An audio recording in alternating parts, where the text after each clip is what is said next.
What's up, NitroGang? Welcome back. I'm sitting right by my HPI Savage XL K5.9. In the past couple videos, I did some cool stuff. I drove over myself multiple times. In fact, I was actually kind of surprised. And I also pointed out a couple of the issues that I noticed I'm having with this RC right here. The receiver battery pack is just old. It doesn't hold a charge. It seems like it runs for about one tank of fuel and then it quits. But it's no big deal. I got another one from Amazon. This was fairly cheap. I think like $15 or so is the original, same exact size. But I think it has a slightly higher milliamp hour rated capacity, which is good. Now in this video, I am going to be speed testing it. Now keep in mind, I know for a fact this thing is only locked into first gear right now. A lot of you guys suggested, hey, adjust the 2-speed, you should be good. Well, you know what? I looked at the HPI owner's manual, and adjusting the 2-speed on this thing right here requires disassembling the transmission and removing it from the truck itself. Surprisingly enough, since this has a 3-speed, the 3-speed can be adjusted directly through one of the holes in the transmission housing itself. But to adjust the 2-speed, you need to get to the 2-speed clutch. And there's a 2mm set screw. You have to remove the entire thing. I will be doing that. Not quite sure if I'm going to be doing that in this video, but we will be checking whether it is actually in first gear. We need to know that. You know why, NitroGang? We're going to conduct an experiment. We are going to be testing how fast this is in the gear that it is in right now, which is, I expect it to be in first gear, obviously. I crawled over myself. I highly doubt that it crawled over me in second gear with no problem. For this test and this test only, I am going to be going extra old school. This is the fuel right here that this came with when I initially purchased this whole thing for $100. The owner gave me the fuel that he used. This is a fuel I've never heard of, but it is 25% nitro content. I cannot tell what the oil content is. It doesn't say anywhere on here. But on top of the label, let me just read some of these things for you. They list all of their, races that this fuel was used in. They have 2003 Sedan Regional 4 Champion, 2004 Roar National Champion, 2004 Region 4 Champion, 2005 Second Place Roar Masterclass National Champion, 2008 Sedan Mexico National Champion. It seems like, unless this is a lie, this is some pretty cool fuel right here, which is kind of surprising because usually good branded fuels tell you what the oil content is on the container. This doesn't tell me anything. I read all about it. Just so you know, I don't only like vintage RCs, I like the different kind of fuels that people ran in them at the time, and I have a good amount of experience with just fuel alone. This is the fuel I normally run, the Byron, right? This is 20% nitro, 12% oil. This is a good, ready-to-run, low nitro content, safe fuel you could run in any engine. You won't blow them up generally. But this thing is a gas guzzler. It's a 0.36. And I have very, very little of it left. I want to save this for, repairing some of my older, smaller engined RCs, because whenever I first start a new RC that I've repaired the engine on, I want to make sure that I'm using a fuel that I feel safe and comfortable, and I trust the fuel not to destroy anything. I know this fuel is not a total waste. It did not destroy the engine, because when I first checked it, when I bought it and I removed the coolant head from this, the engine was actually quite clean. And I know this thing was not ran and it was not stored properly with after-run oil when I first purchased it. So this fuel is not a disaster. It seems to be pretty cool. And guess what? I don't know where it is right now, but I have like 2 gallons of this. Pretty cool. Another fuel I wanted to show you, I don't think I've ever showed this on video. This is a really, really old gallon jug. Power Master 16% touring car fuel. I got this with another vintage Nitro RC. I think the Team Associated Nitro TC3. This is trash. I ran this a little bit in another RC car. It's just very low nitro content. I also don't know what the oil content on this is, so expect it to be fairly high. I want you to place your bets, put in the comments now to see what it's actually gonna get. My opinion, I already know it looked pretty fast on camera in the other videos that I did, but I don't think that was 40 miles per hour fast, you know what I'm saying? I mean, let me put it this way. If the regular T-maxx and the Revo in second gear that I own, they top out at like 41 miles an hour in second gear. And those are flying on video. It's scary when they're driving. This, I mean, I'll be happy if it hits like maybe 30. If I can hit 30 in first gear, that's success. I've looked around for what the spec'd and quoted speed is for the Savage, but HPI is not really like Traxxas. Back then, they never really advertised how fast the Savages were. Traxxas likes to put, 60 plus, 50 plus, 45 plus on like everything they sell. For this truck, I never actually found anything. I did look on Wikipedia, and it said that Savage is currently the record holder for the fastest Nitro Monster truck. I'm not sure if they mean like stock or what highly modded or whatever. That's just literally what it said on Wikipedia. First, what I'm gonna do, I think we're gonna go out now and do the speed test on this. I have an itch to drive some nitros, you know what I'm saying? And then later we're gonna open up the transmission, gonna look at the metal gears and see whether it is actually locked in first gear.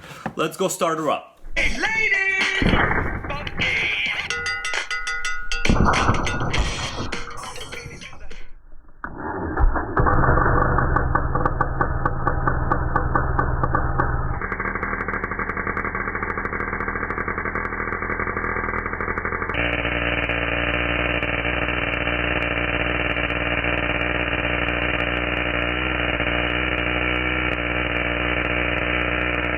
Here we go, guys. Savage XL K5.9, the extremely rich Richard and Donald Trump edition.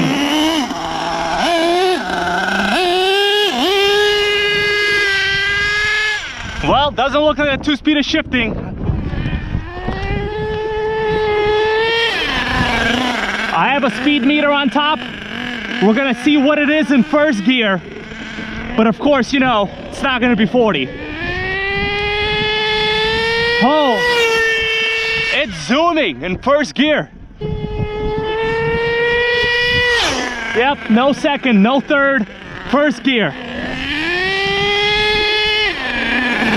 Running good. Wow, wow, 43, oh my God.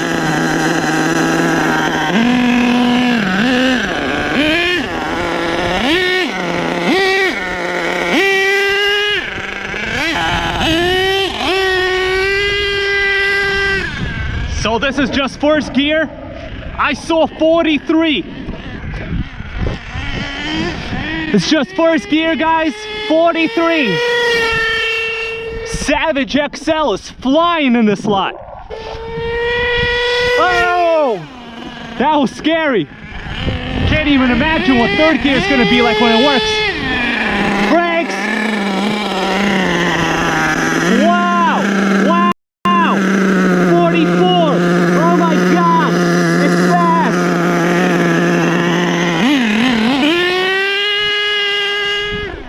Yeah, so it's topping out fast. It needs that second and third. Brakes on point. I'm gonna shut it off. All right, shut it off. I just want to see what our temperature is while the motor is still hot. That's really what matters. So I was pretty much redlining this bitch. I was pretty much redlining it, and check this out. We got 44 miles per hour. Okay, let's see what we got in terms of the temperature here. Let's wait for this temp gauge to go. 254. So basically it was at, I would say, 260 before. That's still safe. But you know what? These engines tend to run a little bit hot. I'm not very happy with this. I really like to keep my engines at around 230 at most. But as long as it's not over 280, you're not killing it. Now guys, 44 miles an hour. Just one gear was working. So I still got 2 gears left. That's gonna be scary.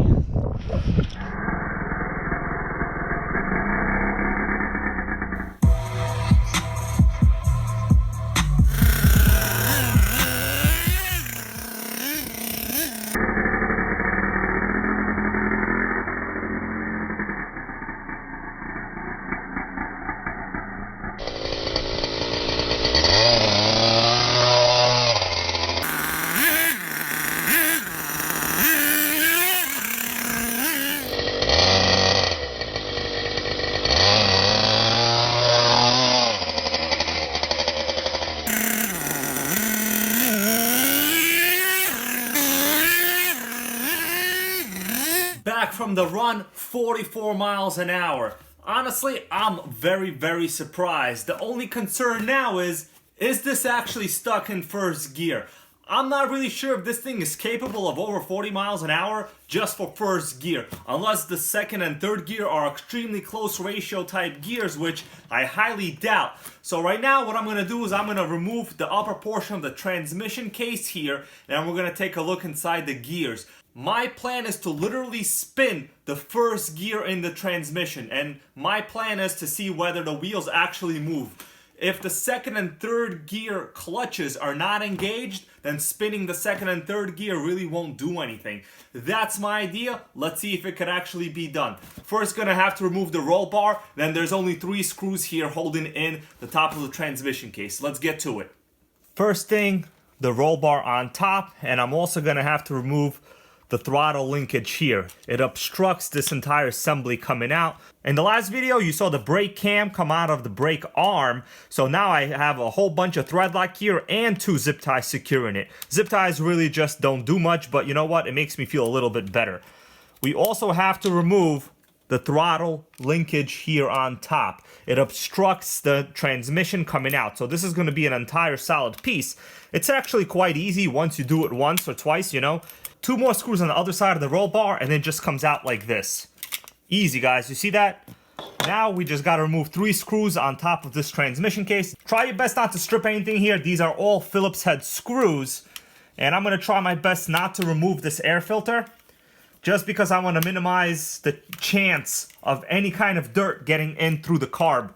3 screws are out. This transmission case theoretically should just kind of give way like this. You guys see that? The entire thing comes out, including the spur gear. So this is a complete unit. Honestly, really easy to work on. So see what I was talking about? We have 3 gears here. They're all metal on this side, of course. Spur gear is also metal. What really matters is inside. Let's take a look here. Here it is, the meat and potatoes, the transmission of the Savage. This is first gear. Surprisingly, it's actually plastic. The other 2 are fully metal, of course. And notice this, guys. I'm going to spin them both with my finger here. You guys can see how the first and second gears, they spin independently. That means the clutch in them is not actually engaged. Now, the first gear, clearly it only spins one direction. But if I spin it this direction, it has full contact with the drive line. Here's your proof that we are stuck in first gear. The other 2 gears are not engaged because, you know, you could spin them any direction. They will only engage once the whole system hits a certain RPM and the clutches in them open. The only way to adjust this transmission is to remove this entire unit. I will be doing it in a future video. I just want to point out how this is actually made. So if we spin the third gear here, you guys see there's like a little access hole right over there on the tip and a little 2mm screw.